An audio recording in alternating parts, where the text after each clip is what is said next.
பிதாசுதன் பரிசுத்தாவியின் பெயராலே ஆமென். கிறிஸ்துவுக்குள் பிரியமான என் அன்பு சகோதரங்களே, இந்த இரண்டாவது தவக்கால ஞாயிறு வாரத்தில் உங்களை சந்திப்பதில் நான் மகிழ்ச்சி அடைகின்றேன். இன்றைய நற்செய்தி வாசகத்தை நாங்கள் பார்க்கிற பொழுது இயேசு தோற்றம் மாறுதல் எங்களுக்கு கொடுக்கப்பட்டிருக்கிறது.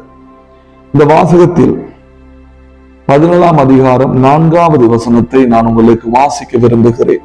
அது இப்படியா எங்களுக்கு சொல்லுகிறது: பேதுரு இயேசுவை பார்த்து, ஆண்டவரே, நாம் இங்கேயே இருப்பது நல்லது. உமக்கொன்றும் மோசேக்கொன்றும் எலியாவுக்கொன்றுமாக 3 கூடாரங்களை அமைக்கட்டுமா?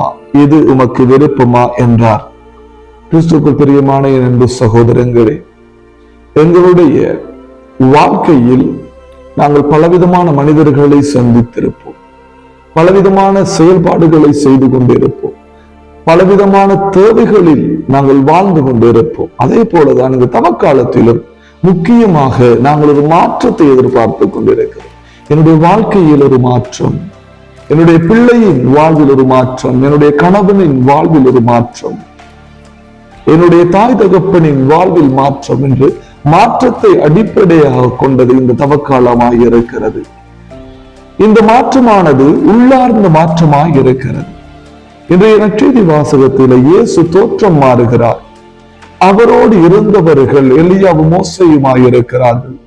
அவர்களுடைய ஆடை மாற்றம் பெறுகிறது, முகம் பிரகாச ஒளியினால் ஒளிர்கிறது. இவற்றை பார்த்த சீடர்கள், குறிப்பாக பேதுரு, அந்த பிரசன்னத்திலே தன்னை ஒப்புக் கொடுக்கின்றான். அந்த பிரசன்னத்திலே வாழ நினைக்கின்றான்.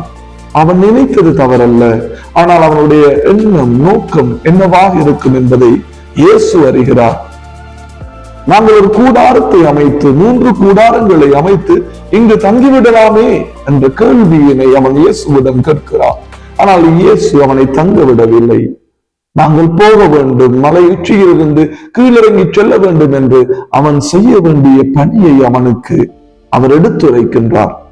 கிறிஸ்துவுக்கு பிரியமான மாற்றம் என்பது ஒரு மனிதனுடைய உள்ளார்ந்த மாற்றம் என்பது அவனுடைய செயல்பாடுகளிலே எங்களுக்கு தெரியும். இன்றைக்கு என்னுடைய உள்ளத்திலே நான் மாறுகிற பொழுது, என் உள்ளத்தில் இருக்கிற பாவக்கரைகள் என்னை விட்டு விலகுகிற பொழுது, நான் என்னை முழுமையாய் ஆண்டவருக்கு ஒப்புக் கொடுக்கிற பொழுது, என்னுடைய உடல் குறைகள் மாறிவிடுகிறது. உள்ளத்தில் ஏற்படுகிற அந்த புனித தன்மையின் மூலமாக என்னுடைய முகம் பிரகாசமாய் ஒளிர்கிறது. கிறிஸ்துவுக்குள் பிரியமானவர்களே, வெளியில் எங்களுக்கு தோன்றுகின்ற ஊனமாயிருக்கலாம், வெளிப்படையாக மனிதர்களை எங்களுக்கு பார்க்கிற பொழுது குறைகளாக இருக்கலாம், குடும்பத்திலே பிரச்சனையாக இருக்கலாம். எங்களை மற்ற மனிதர்கள் பார்த்து, இவர்கள் கடவுளே கடவுளே என்று போகிறார்களே, இவர்களது குடும்பத்திலே நோய், கடவுளே கடவுளே என்று போகிறார்கள், இவர்கள் குடும்பத்தில் எதுவும் நல்லதாக நடக்கவில்லை என்று எங்களை கொச்சைப்படுத்தலாம். ஆனால் இந்த தவக்காலம் எங்களுக்கு ஒரு வாய்ப்பை கொடுக்கிறது. கிறிஸ்துவுக்குள் பிரியமானவர்களே, உன் உடலிலே நோய் இருக்கலாம், உன் குடும்பத்திலே கஷ்டம் இருக்கலாம், உன் பார்வையிலே குறை இருக்கலாம். குறையான பார்வையையும் நோயுள்ள உடலையும் வறுமையான உன் வாழ்க்கையையும் மாற்றுவது இந்த உலக காரியங்கள் அல்ல, உன் உள் மனதில் நீ ஏற்றுக்கொண்ட அந்த இயேசுவினுடைய அன்பு.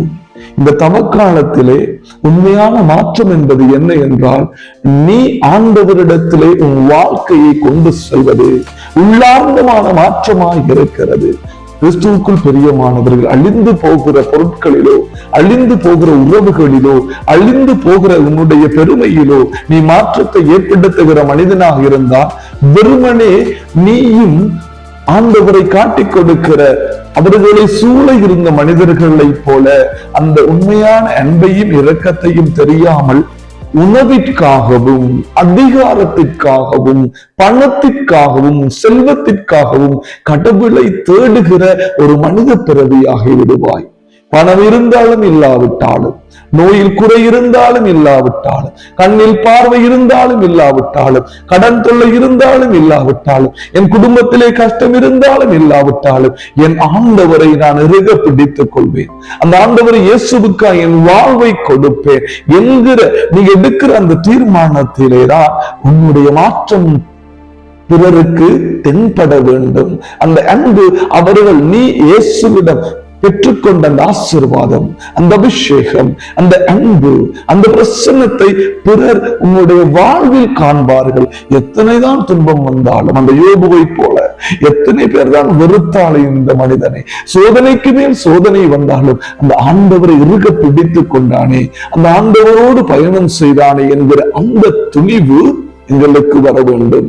கிறிஸ்துவுக்குள் பிரியமானவர்களே, சில வேளைகளிலே, பல வேளைகளிலே நாங்களும் அந்த பேதுருவை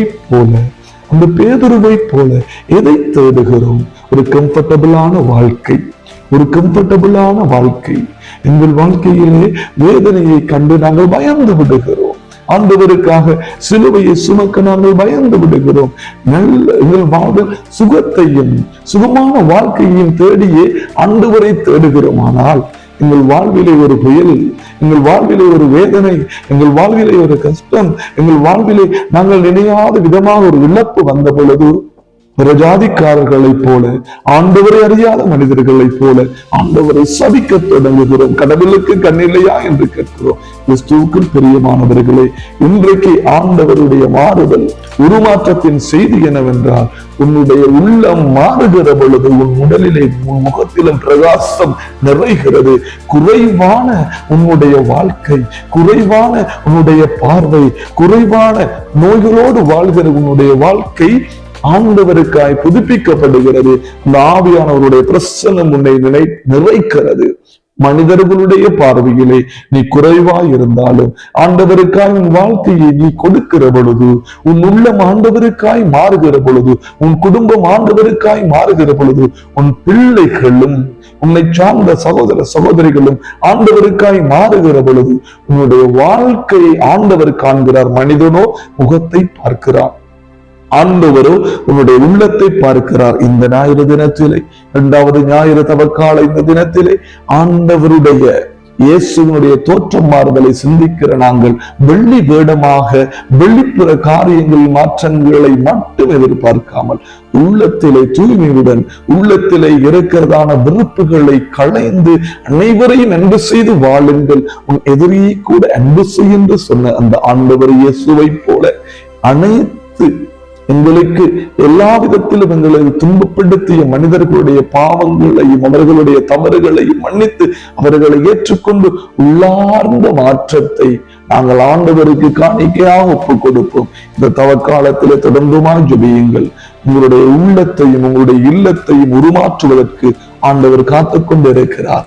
கிறிஸ்துவுக்குள் பிரியமானவர்களே, வாழ்விலே துன்பமும் இன்பமும் கலந்திருக்கு.